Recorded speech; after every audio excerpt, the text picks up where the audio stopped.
Hi guys! Welcome back to my YouTube channel, and for today's video, gagawa naman natin ng tips and tricks ang Vivo V30. So, ang una ko guys na ituturo sa inyo is yung home settings ni Vivo V30. Ano nga ba guys ang home settings? Click nyo lang yung screen ng mga 2 seconds, then lalabas dun sa lower part ng screen is yung home settings. Click nyo lang yon. Diyan nyo makikita yung home screen style, add icon to home screen. Yung home screen style yan yun guys. Diyan nyo makikita yung kung gusto nyo baguhin yung design ng home screen ninyo. Then dyan nyo din guys mababago yung home screen layout ninyo. Click nyo lang dyan kung alin ang gusto nyo. Then ma-change na siya. Nandyan din yung sliding effects. Pili lang kayo guys dun sa baba ng effects na gusto ninyo. Then ayun na guys, ma-change na yung sliding effects ninyo.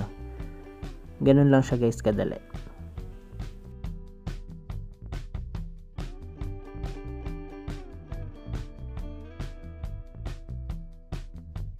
Ang next ko naman guys na ituturo sa inyo is yung audio booster ni Vivo V30. Kung napapansin nyo guys, hanggang dun lang yung volume niya. I-click nyo lang uli siya guys para ma-activate yung audio booster niya. Magiging 150 guys instead of 100 lang. So mas may enjoy nyo guys yung music ninyo ng mas malakas at mas clear. Hindi siya guys sabog like nung ibang cellphone. Pag malakas, sabog na siya guys. Next ko naman guys na ituturo sa inyo is paano i-activate yung double tap to turn off and double tap to turn on ni Vivo V30. Punta lang kayo guys sa settings. Then hanapin nyo lang dyan guys yung shortcuts and accessibility. I-click nyo lang siya guys. Then click nyo yung smart motion. Click nyo yan, yung smart motion.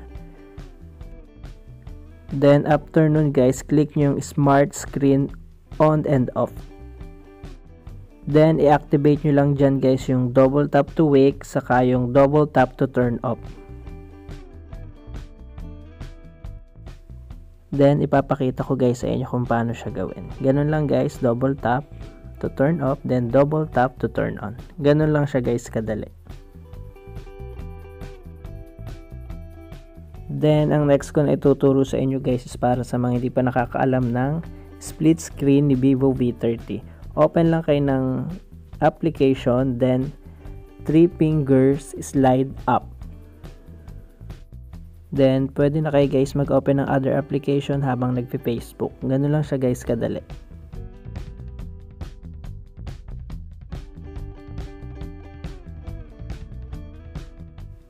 Ang next ko naman guys na ituturo sa inyo is yung small window kay Vivo V30. Open lang kayo ng application, then minimize nyo lang guys. Click nyo yung arrow down yan. Click nyo yan, then click yung small window.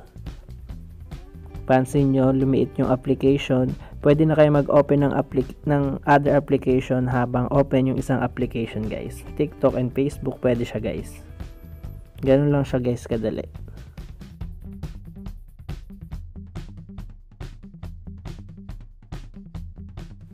Then, ang last ko guys na ituturo sa inyo is kung paano i-restart or i-turn off si Vivo V30. Hindi na siya guys katulad ng mga dating Vivo smartphone. Gagawin nyo lang guys is click nyo yung power button, then volume up. Lalabas na dyan yung restart and power up. So, yun lang guys. Thank you for watching. Don't forget to click like, share, and subscribe.